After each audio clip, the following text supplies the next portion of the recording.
In a world where military hierarchies seem unbreakable and respect is earned through rank alone, one moment in the pouring rain would shatter every assumption about courage, leadership, and what it truly means to serve. When a group of fresh recruits made a decision that defied protocol, they had no idea their act of simple human decency would reach the highest levels of command and reveal a truth about honor that would leave an entire base speechless. This is the story of Sergeant Maria Elena Rodriguez, whose quiet strength would challenge everything the military thought they knew about heroes. It's about young soldiers who chose humanity over hierarchy, and a general who understood that sometimes the greatest lessons come from the lowest ranks. Most importantly, it's about the moment when tradition met truth, and nothing would ever be the same again. The morning sky over Fort Jackson looked like trouble. Dark clouds gathered thick and heavy, promising the kind of storm that would soak everything it touched. Sergeant Maria Elena Rodriguez stood at the edge of the training field, watching her squad of fresh recruits attempt their morning exercises. At 28, she had already served 2 tours overseas and earned more respect than most soldiers twice her age, but today felt different. Today felt like something was about to change. The recruits were struggling. After only 3 weeks of basic training, they still moved like civilians trying to play soldier. Their formation looked more like a suggestion than a military unit, and their timing was off by several seconds on every count. Rodriguez watched Private Johnson stumble through push-ups while Private Williams tried to help him keep pace. The rest of the squad looked tired, confused, and ready to quit. "Keep your heads up," Rodriguez called out, her voice carrying across the field despite the wind picking up around them. "You're not here to be perfect on day one. You're here to become something better than you were yesterday." She had learned early in her career that shouting and intimidation only work for so long. Real leadership meant understanding that each person in her squad came from different backgrounds, different struggles, and different reasons for joining the military. Johnson had grown up in poverty and saw the Army as his only chance for education. Williams came from a military family and carried the weight of 3 generations of expectations. Martinez had joined to prove something to a father who never believed in her. Rodriguez knew all their stories because she made it her business to know. That's what separated good sergeants from great ones. While other drill instructors focused on breaking recruits down, she focused on building them up from the inside. It wasn't the popular approach among her fellow non-commissioned officers, but it was the approach that worked. "Rodriguez," came a sharp voice from behind her. She turned to see Drill Sergeant Patterson approaching, his usual scowl firmly in place. Patterson ran his squad like a machine, all precision and punishment, no patience for weakness. "Your kids look soft. Maybe they need some real motivation." "They'll get there," Rodriguez replied calmly. She had dealt with Patterson's criticism before. He belonged to the old school of training that believed fear was the best teacher. Rodriguez belonged to a newer school that believed respect was stronger than fear. "Will they?" Patterson stopped beside her, watching the recruits attempt to reorganize their formation. "Because from where I stand, they look like they'd fold under pressure. Real pressure." Rodriguez watched her squad continue their exercises. They were improving slowly but steadily. Johnson's push-ups were getting stronger each day. Williams was starting to show real leadership potential. Martinez had overcome her initial fear of heights during yesterday's obstacle course. These weren't weaknesses Patterson was seeing, they were works in progress. "Everyone learns differently," Rodriguez said. "Some people need to be torn down and rebuilt. Others just need someone to believe in them while they rebuild themselves." Patterson snorted. "Philosophy doesn't win battles, Sergeant. Discipline does." Before Rodriguez could respond, the first fat raindrops began to fall. Within seconds, the sky opened up completely, dumping water like it was being poured from buckets above them. The training field transformed into a muddy mess almost immediately, and the recruits scattered toward the nearest shelter. "Fall in," Rodriguez shouted over the sound of rain pounding the earth. Her squad moved to form up, but the ground was already slick and treacherous. She watched them struggle to maintain formation while rain soaked through their uniforms and equipment. This was exactly the kind of situation where accidents happened.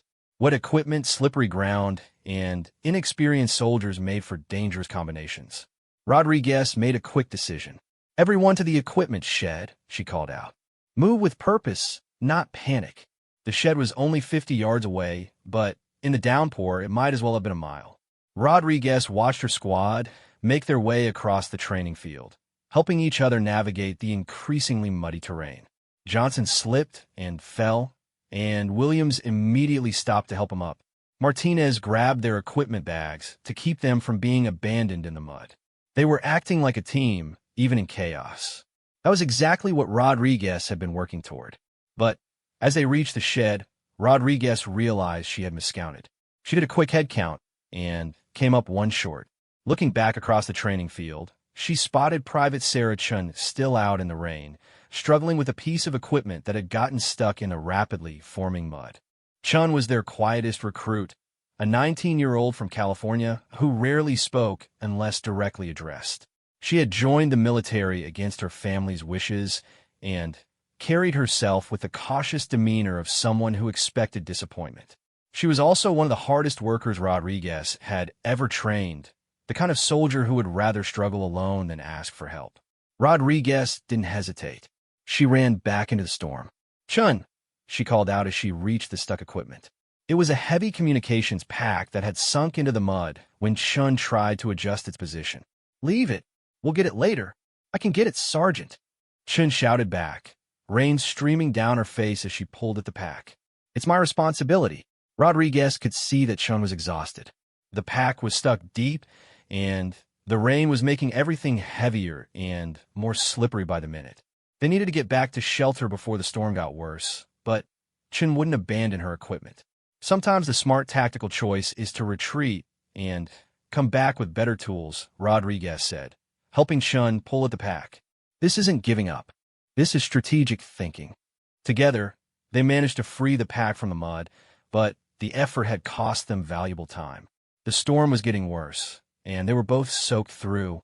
Rodriguez grabbed one side of the pack while Chun took the other, and they started making their way back toward the shed. Halfway there, Chun stumbled and fell hard on her side. She tried to get up immediately, but Rodriguez could see she was favoring her left ankle. The fall had twisted it, and possibly worse. "I'm okay," Chun said automatically, trying to stand on the injured ankle. She winced and nearly fell again. Rodriguez made another quick decision. She helped Chun sit down in the mud, then knelt beside her to examine the ankle. Even through Chun's boot, she could tell it was swelling rapidly. "We need to get you medical attention," Rodriguez said. "I can walk," Chun insisted. "I don't want to hold everyone up." "You're not holding anyone up," Rodriguez replied firmly. "You're injured, and getting you proper care is the priority." The rain was coming down even harder now, and Rodriguez realized they were in a serious situation. Chun couldn't walk on her ankle. The shed was too far away, and the storm showed no signs of stopping. They needed help, but calling for assistance would mean admitting that her squad couldn't handle a simple training exercise. That's when Rodriguez heard voices calling from the direction of the shed. Her recruits were coming back for them. Johnson appeared first, followed by Williams, Martinez, and the rest of the squad. They had left the safety of a shelter to come back into the storm for their sergeant and their teammate. "We've got you, Sergeant," Johnson called out, rain dripping from his face as he smiled. "What do you need?" Rodriguez felt something shift inside her chest. These weren't the same confused recruits who had struggled through push-ups that morning. These were soldiers making a choice to take care of their own, even when it meant putting themselves at risk. "Chin's hurt her ankle," Rodriguez explained quickly. "We need to get her back to the shed and then to medical." Without discussion or hesitation, Williams and Martinez positioned themselves on either side of Chun to help support her weight. Johnson grabbed the communications pack they had worked so hard to recover. The rest of the squad formed a protective circle around them as they slowly made their way back across the muddy field. Rodriguez watched her team work together with a precision they had never shown in any formal exercise. They moved as one unit, adjusting their pace to accommodate Chin's injury, communicating without words to navigate the treacherous terrain. In the middle of a storm, surrounded by mud and chaos. They had finally become exactly what she had been trying to teach them to be. But as they reached the shed, Rodriguez realized their situation had become more complicated. Word of what had happened was spreading across the base. Other drill sergeants were gathering, some to help, others to watch. Radio chatter was increasing, and she could see officers starting to take notice. What had started as a simple training exercise in bad weather was turning into something much bigger. Rodriguez had no idea that their actions in the rain were being observed by someone who would change everything she thought she knew about military leadership and the power of doing what's right, regardless of the consequences. The storm was just beginning in more ways than one. Inside the equipment shed, Rodriguez quickly assessed the situation while her recruits helped Chun sit down on a stack of supply crates. The ankle was definitely sprained, possibly worse, and Chun was starting to show signs of shock from the cold rain and stress of the injury. Rodriguez knew she needed to get medical attention immediately, but the storm was making communication difficult, and the base medical facility was a 10-minute drive away in good weather. "Johnson, give me the first aid kit from the wall," Rodriguez instructed. "Williams, try to raise medical on the radio. Tell them we have a training injury that needs immediate attention." "I'm really okay, Sergeant," Chen said quietly, but her pale complexion and the way she was protecting her ankle told a different story. "You're not okay, and that's not your fault," Rodriguez replied, kneeling down to examine the ankle more carefully. "Sometimes things happen that are nobody's fault, and the only thing that matters is how we respond." She had learned this lesson the hard way during her second deployment, when a simple patrol turned into an evacuation mission after an improvised explosive device injured 2 members of her unit. In that moment, she had discovered that leadership wasn't about having all the answers. It was about making good decisions quickly and taking care of your people no matter what. "Sergeant Rodriguez," Williams called from the radio equipment. "Medical is asking for details about the injury and our exact location." Rodriguez was about to respond when she heard vehicles approaching outside. Through the rain, she could see military police vehicles and an ambulance arriving at the training field. Someone had called for significant backup, which meant this incident was being treated as more serious than a simple training accident. Drill Sergeant Patterson appeared in the doorway of the shed, shaking rain from his jacket. Behind him were 2 other senior non-commissioned officers Rodriguez didn't recognize immediately. "Rodriguez, what's the situation?" Patterson asked, his voice carrying the tone of someone expecting problems. "Private Chun has an ankle injury sustained during the storm," Rodriguez reported. "We're preparing for medical evacuation and have administered basic first aid." Patterson looked around the shed, taking in the sight of Rodriguez's entire squad clustered around Chun, their uniforms soaked and muddy from their rescue mission in the rain. His expression suggested he wasn't entirely pleased with what he was seeing. "Why didn't you evacuate to proper shelter when the storm began?" he asked. Rodriguez felt the question like a challenge, but she kept her voice steady and professional. "We were in the process of moving to shelter when Private Chin's equipment became stuck in the mud. She remained behind to recover it, sustained an injury during the process, and required assistance. And your entire squad went back into the storm to help one soldier." There was something in Patterson's tone that suggested he thought this was a mistake. Rodriguez looked at her recruits, who were listening to every word of the conversation. They needed to see how she handled this moment, because her answer would teach them something important about military values and what kind of soldiers they should aspire to become. "Yes, Sergeant," Rodriguez said clearly. They made the choice to take care of their teammate. One of the other senior NCOs stepped forward. Rodriguez recognized him now. Sergeant Major Thompson, one of the most respected leaders on the base. Thompson had served for over 20 years and had a reputation for being fair but demanding. "Sergeant Rodriguez," Thompson said, "walk me through exactly what happened from the beginning."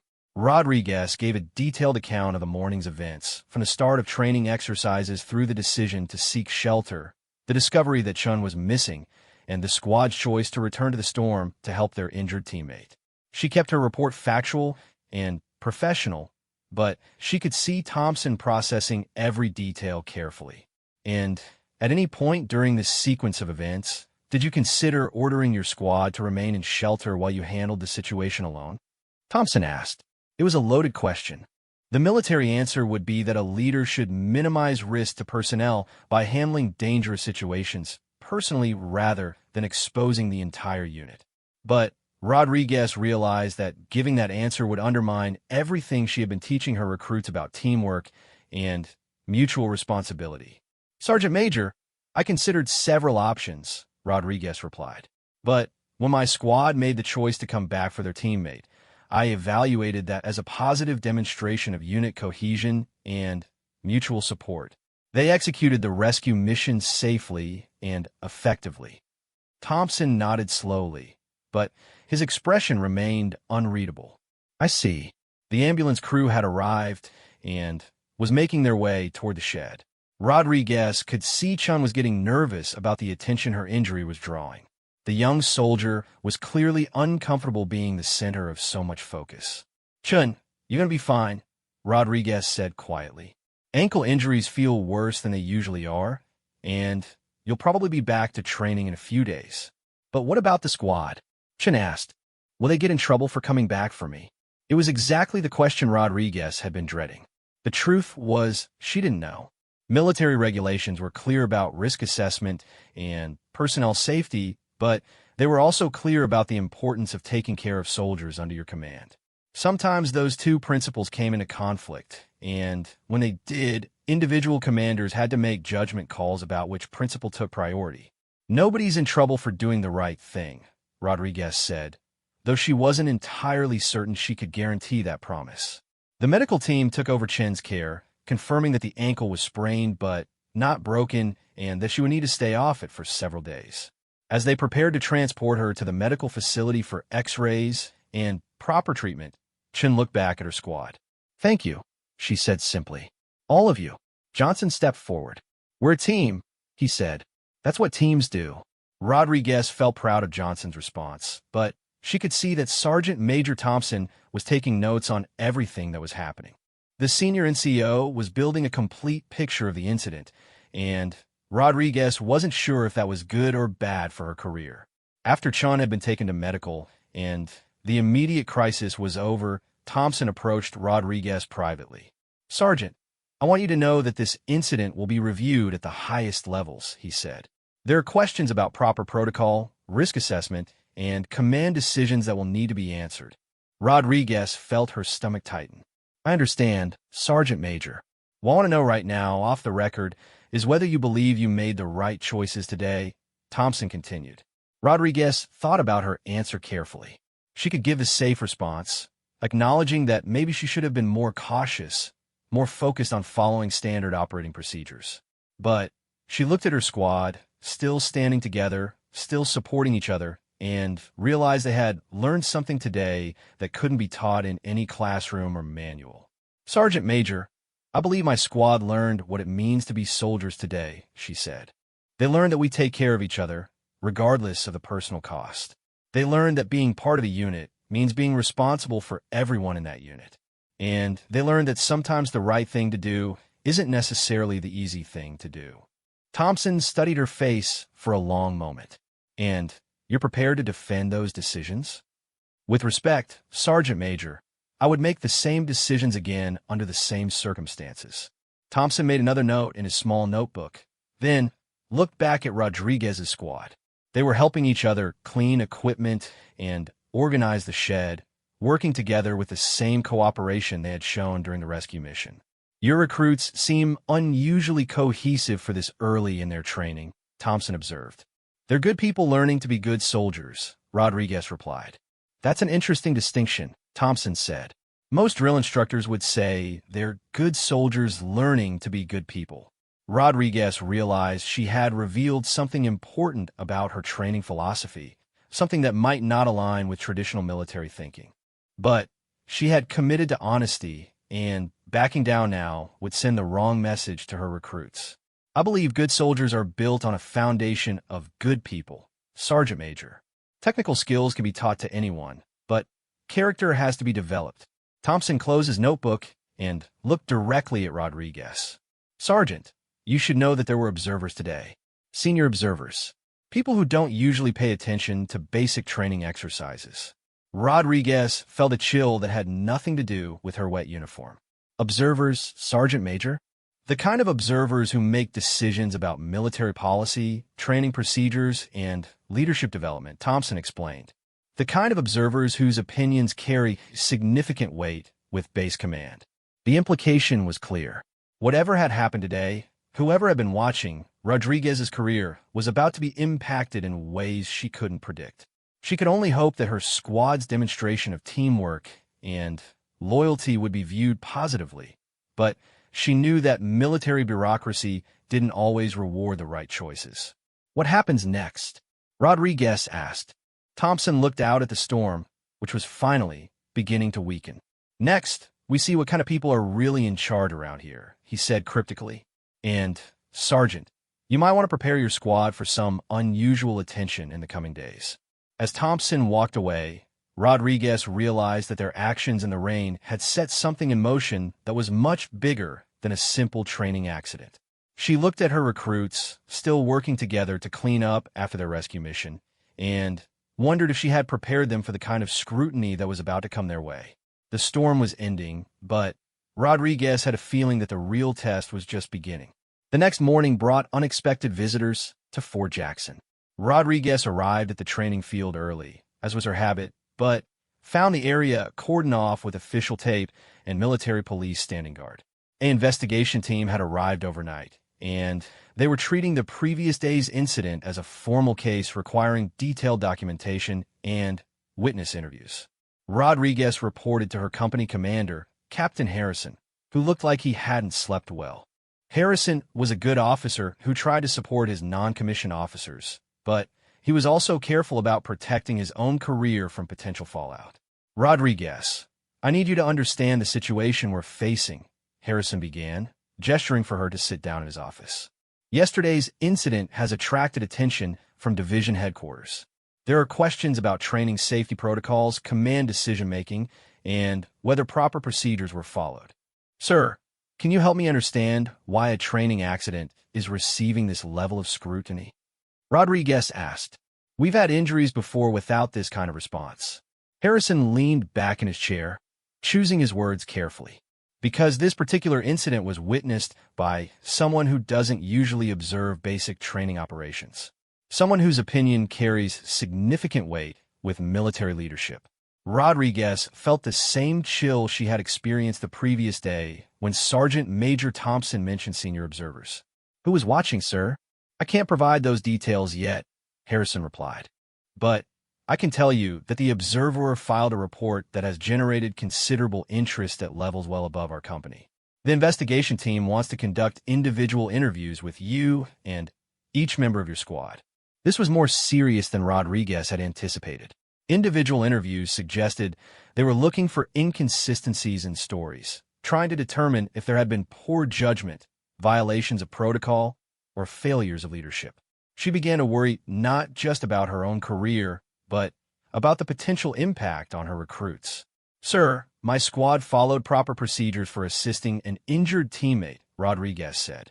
They demonstrated exactly the kind of unit cohesion and mutual support that we're trying to develop in basic training. That's one way to interpret their actions, Harrison agreed. But there's also an interpretation that says you failed to properly assess risk, allowed untrained personnel to enter a dangerous situation, and prioritized emotional responses over tactical thinking. Rodriguez realized that the military bureaucracy was doing what it always did when faced with unusual situations, looking for someone to blame if things had gone wrong, or someone to credit if things had gone right. The problem was that nobody seemed to know yet which category this incident fell into. What should I tell my recruits? Rodriguez asked. Tell them to be honest during their interviews, Harrison replied, and tell them that their answers could affect not just their own military careers, but yours as well. An hour later, Rodriguez gathered her squad for what she knew would be a difficult conversation. They were scheduled for individual interviews throughout the day, and she needed to prepare them for questions that might be designed to elicit answers that could be used against her. Listen carefully, Rodriguez began, looking each recruit in the eye. You're about to be interviewed about yesterday's events. The people asking questions are investigators, not your friends. They will be looking for specific information, and they may try to get you to say things that could be interpreted negatively. Johnson raised his hand. Are we in trouble, Sergeant? I don't know yet, Rodriguez answered honestly. But I want you to understand that your answers today could have consequences for all of us. So I need you to be completely honest about what happened, but also to think carefully about what you're saying. What do you mean? Williams asked. Rodriguez chose her words carefully, knowing that coaching witnesses could be seen as obstruction if it was reported. I mean that when someone asks you why you went back into the storm, you should tell them the truth about your motivations. When they ask you if you felt pressure to make that choice, you should tell them honestly whether that's how you felt. When they ask you about my leadership, you should give them your real assessment. Martinez looked confused. But what if our real answers get you in trouble? Then, that's a risk I'm willing to take, Rodriguez replied. Because the most important thing I can teach you about being a soldier is that you never compromise your integrity, even when it might be easier or safer to do otherwise. The first interview began an hour later. Rodriguez was called to meet with Lieutenant Colonel Sarah Mitchell, an officer she had never seen before who introduced herself as part of the division's leadership development evaluation team. That was an unusual title for someone investigating a training accident. Sergeant Rodriguez, I want to start by saying that this is not a disciplinary investigation, Mitchell began. This is an evaluation of leadership practices and decision-making processes. We're trying to understand what happened yesterday from a training and development perspective. Rodriguez felt slightly relieved, but she remained cautious. Military investigations often began with reassurances that turned out to be misleading. Ma'am, I'm prepared to answer any questions about my actions and decisions, Rodriguez replied. Mitchell reviewed her notes for a moment. Tell me about your training philosophy. How do you approach the development of new recruits? It was not the question Rodriguez had expected. She had anticipated inquiries about risk assessment, protocol compliance, and emergency procedures. Instead, Mitchell seemed interested in the broader principles that guided her leadership approach. Ma'am, I believe that effective soldiers are built on a foundation of mutual respect, personal responsibility, and unit cohesion, Rodriguez explained. Technical skills are important, but they're meaningless without the character development that creates soldiers who will take care of each other under pressure. Mitchell made notes as Rodriguez spoke. And how do you develop that character? Through opportunities to demonstrate it, ma'am. By creating situations where recruits have choices to make about how they treat their teammates, and then helping them understand the consequences of those choices. Like what happened yesterday in the storm?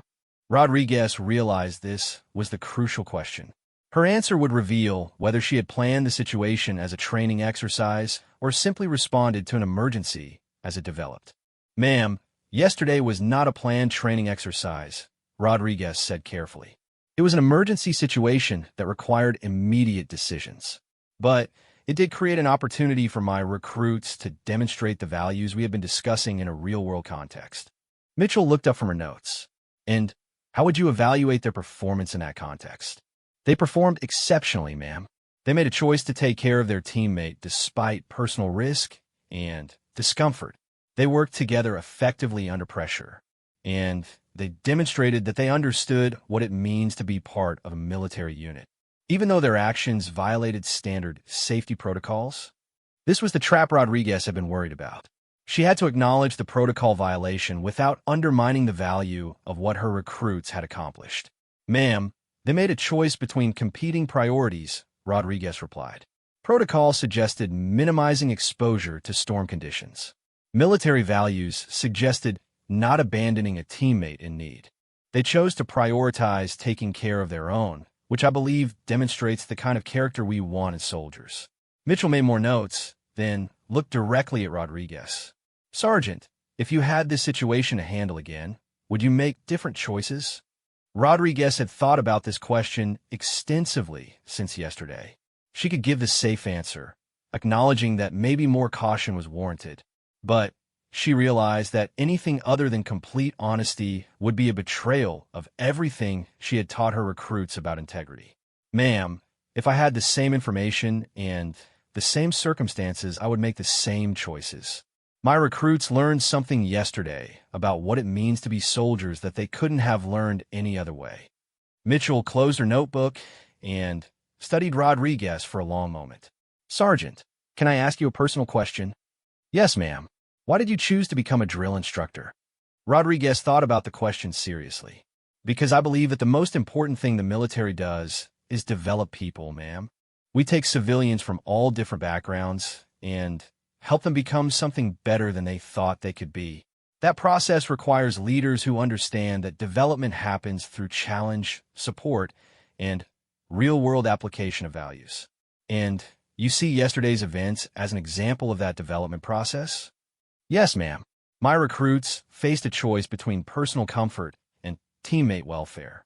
They chose their teammate.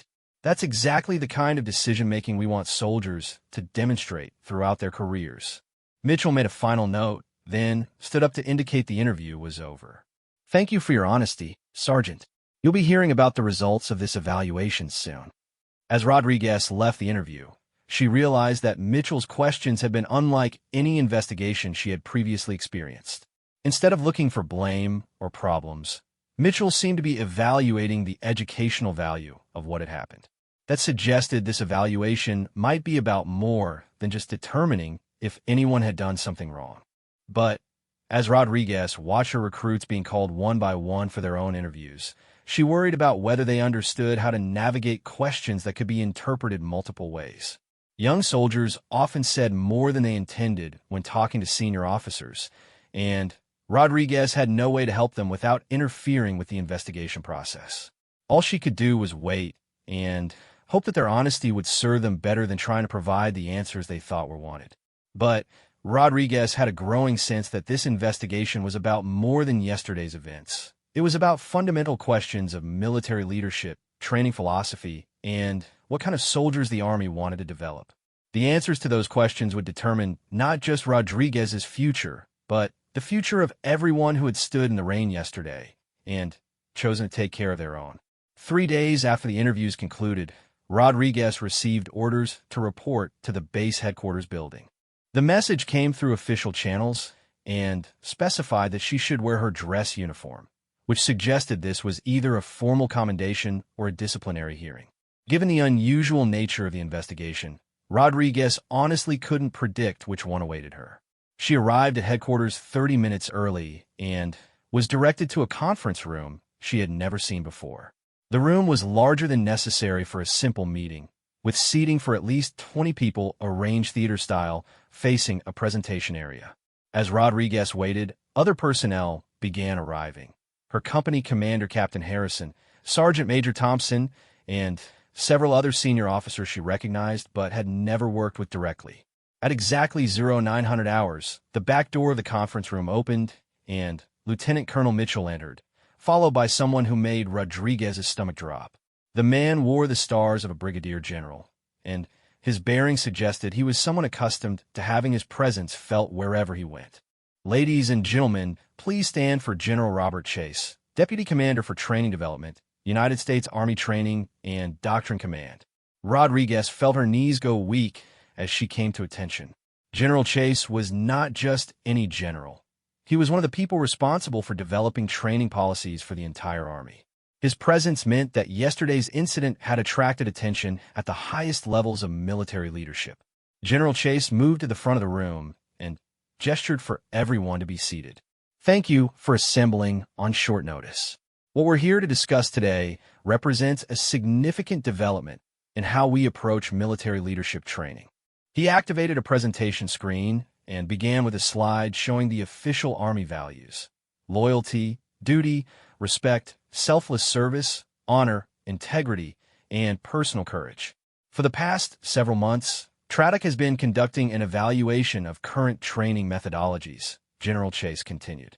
We've been particularly interested in how well our basic training programs develop the character traits that create effective soldiers under real-world conditions.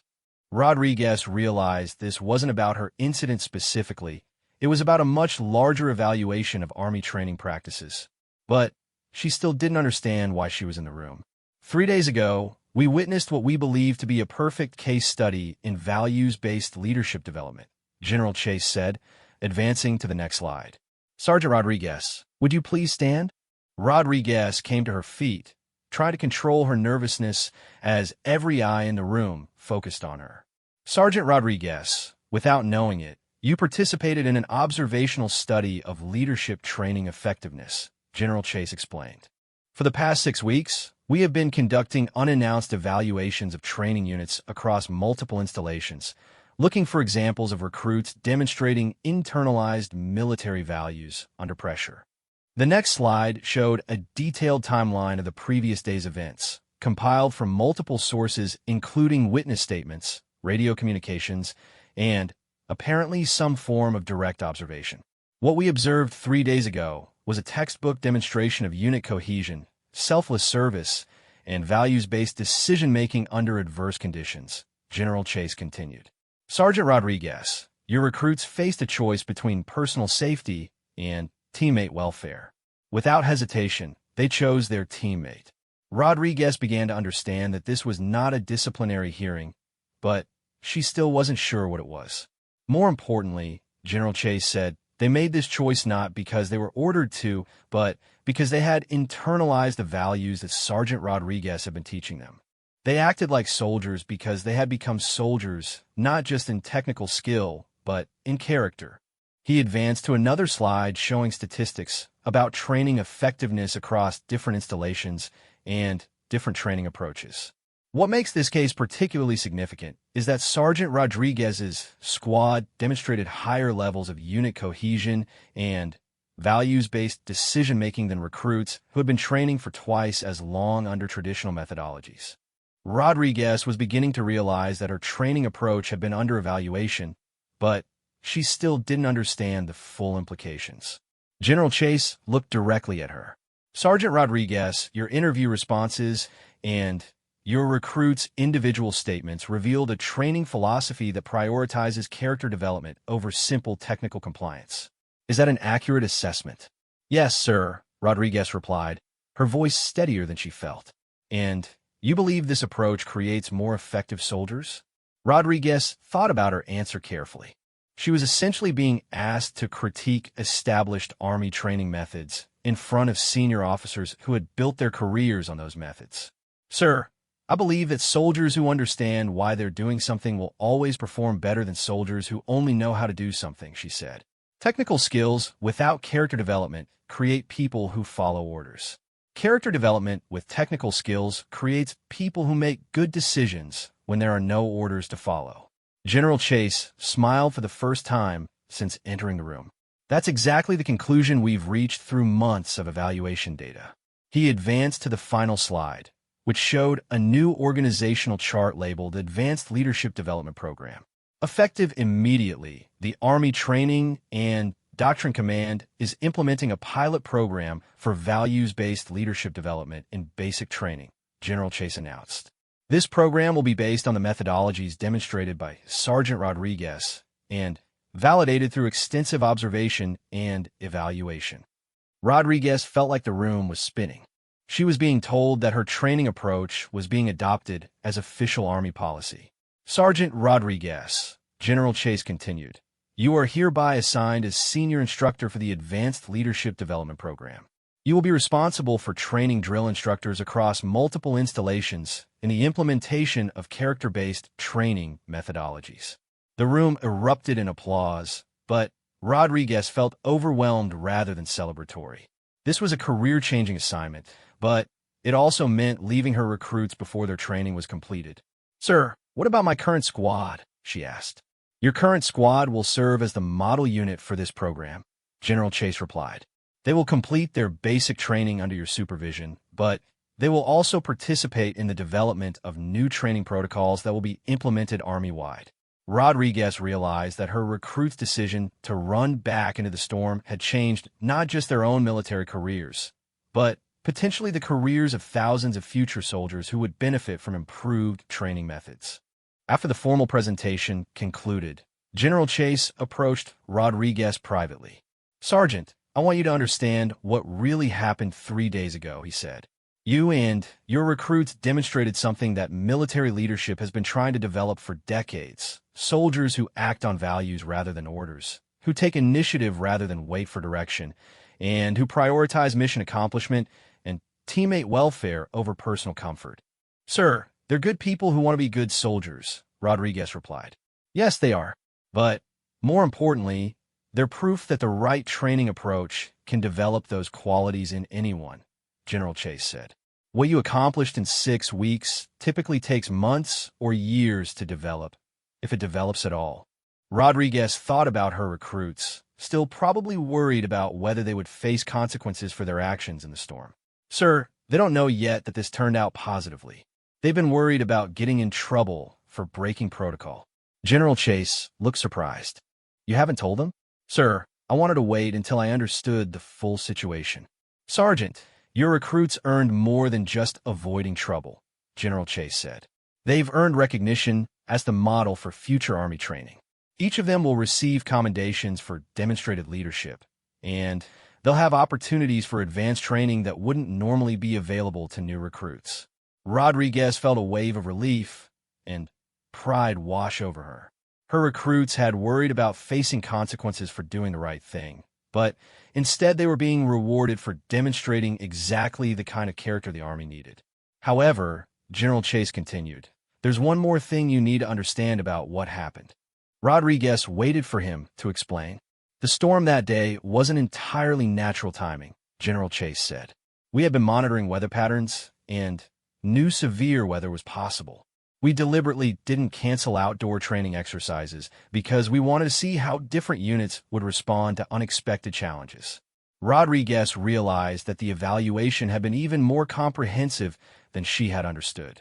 The Army leadership had essentially created a testing environment to observe real-world decision-making under pressure. So the whole situation was planned? Rodriguez asked. The weather opportunity was anticipated, General Chase clarified.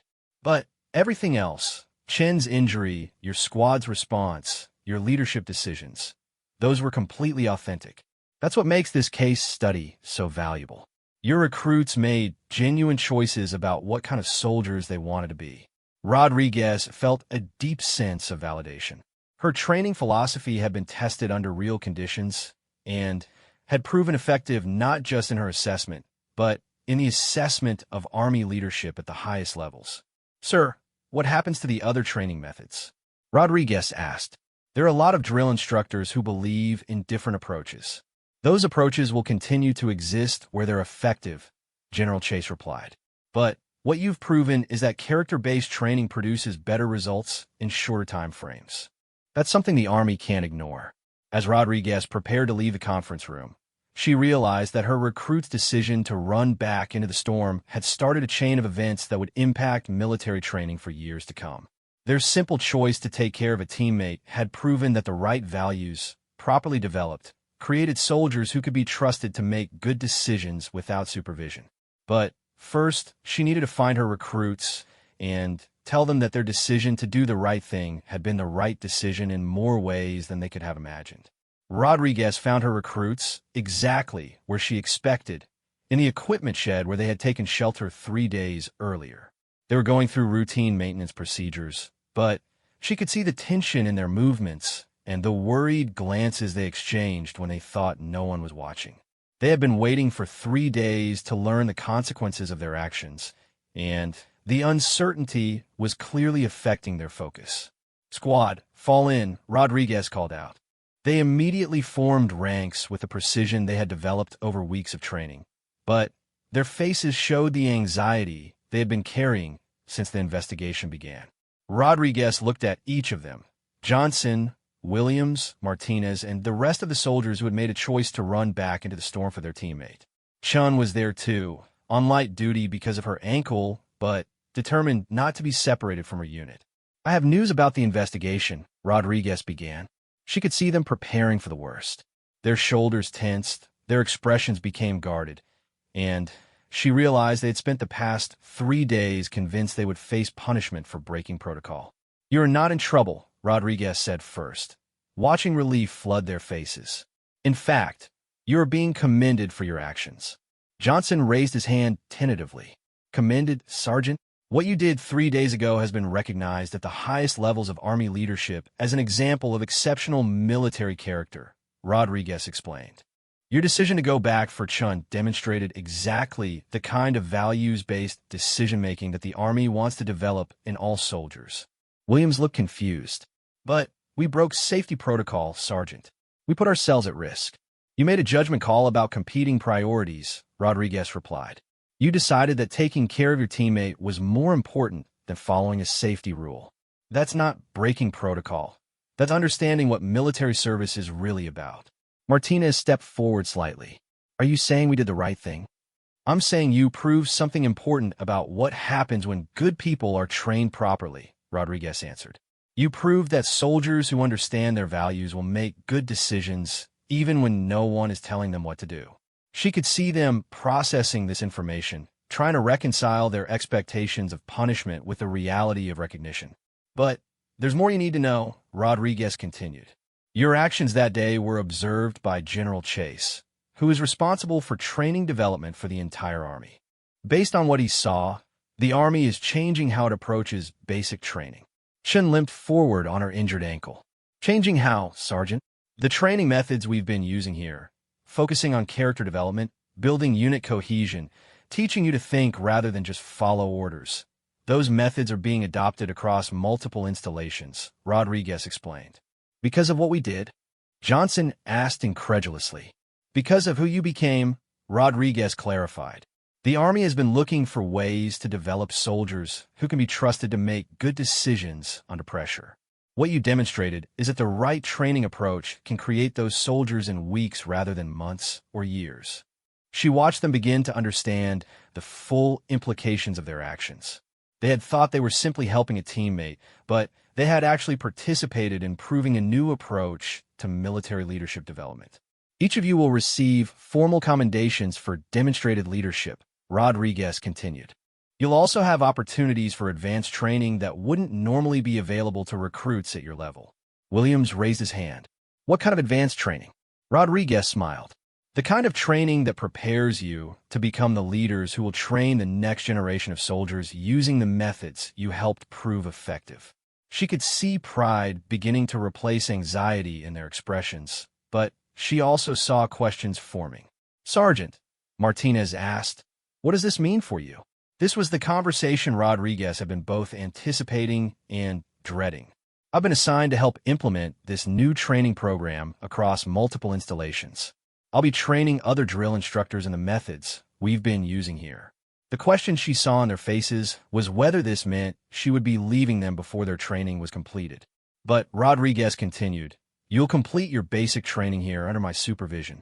You'll serve as the model unit for this program, which means you'll help develop the training protocols that will be used to train thousands of future soldiers. Shin spoke up quietly. So our decision in the storm really mattered? Your decision in the storm proved that character development creates better soldiers than fear-based training, Rodriguez replied. You proved that people who understand why they're serving will always outperform people who only know how to follow orders. Johnson looked thoughtful. But what if we had made a different choice? What if we had stayed in the shed? It was an excellent question, and Rodriguez realized it showed that Johnson was beginning to think like a leader rather than just a recruit. If you had made a different choice, you would have missed an opportunity to become the soldiers you're capable of being, Rodriguez answered. More importantly, the Army would have missed an opportunity to learn that better training methods are possible. So we were being tested? Williams asked. Not exactly, Rodriguez said carefully. The situation was real, and your choices were genuine. But your actions were being observed because Army leadership has been looking for proof that character-based training produces better results. She could see them working through the implications of this revelation. They were beginning to understand that their simple decision to help a teammate had become part of a larger evaluation of military training effectiveness. What happens now? Martinez asked. Now you complete your basic training, but with additional responsibilities, Rodriguez explained. You'll participate in developing new training exercises, you'll help evaluate training methods, and you'll serve as examples for recruits who come after you. Rodriguez paused, looking at each member of her squad individually. But most importantly, she continued, you'll continue to be the kind of soldiers who take care of each other, who make good decisions under pressure, and who understand that military service is about more than just following orders.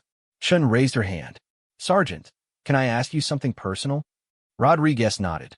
When you saw us coming back in the storm, what did you think? Rodriguez considered the question carefully. I thought I was seeing something I had been trying to teach you, finally, click into place. I thought I was watching civilians become soldiers. And you weren't worried we were making a mistake? I was proud that you were making a choice based on your values rather than your comfort, Rodriguez replied. That's exactly what we want soldiers to do throughout their careers. Johnson stepped forward. Sergeant, can we ask you to make us a promise? Rodriguez was curious about what they wanted to request. Whatever happens with this new training program, whatever opportunities we get, promise us that you'll keep teaching soldiers the way you taught us, Johnson said. Rodriguez felt emotion tighten her throat. What way is that? Like we matter as people, not just as soldiers, Williams answered. Like becoming a good soldier means becoming a good person. Like our choices matter more than our mistakes, Martinez added. Like taking care of each other is just as important as completing the mission, Chun concluded. Rodriguez looked at her squad. Soldiers who had learned to think for themselves, to take responsibility for their teammates, and to make decisions based on principles rather than fear. They had become exactly what she had hoped they could become, and they had proven that her approach to training could work on a larger scale. I promise, Rodriguez said, and I expect you to make the same promise to the soldiers you'll train someday. As her squad broke formation and returned to their duties, Rodriguez realized that their decision in the storm had created something much larger than any of them had anticipated. They had proven that the right approach to leadership development could create soldiers who were trusted to make good decisions, who prioritized their teammates' welfare, and who understood that military service was fundamentally about becoming someone worthy of the trust placed in them. The rain had stopped days ago, but the changes it had set in motion were just beginning. Rodriguez watched her recruits work together with the same cooperation and mutual respect they had shown during their rescue mission, and she knew that somewhere across the Army, other drill instructors were preparing to learn new ways to develop the kind of soldiers who would always choose to run back into the storm for their teammates. In the end, that single moment of choosing to do the right thing had changed everything, not just for Rodriguez and her squad, but for the thousands of future soldiers who would benefit from training that recognized the fundamental truth that good soldiers are built on a foundation of good people who understand that taking care of each other is not just part of the mission, but the most important part of the mission. The general had saluted that day not because of rank or protocol, but because he had witnessed something that military leadership had been seeking for decades. Proof that the right training approach could develop soldiers who would always make the right choice, even when no one was watching, even when it was difficult, and especially when their teammates needed them most.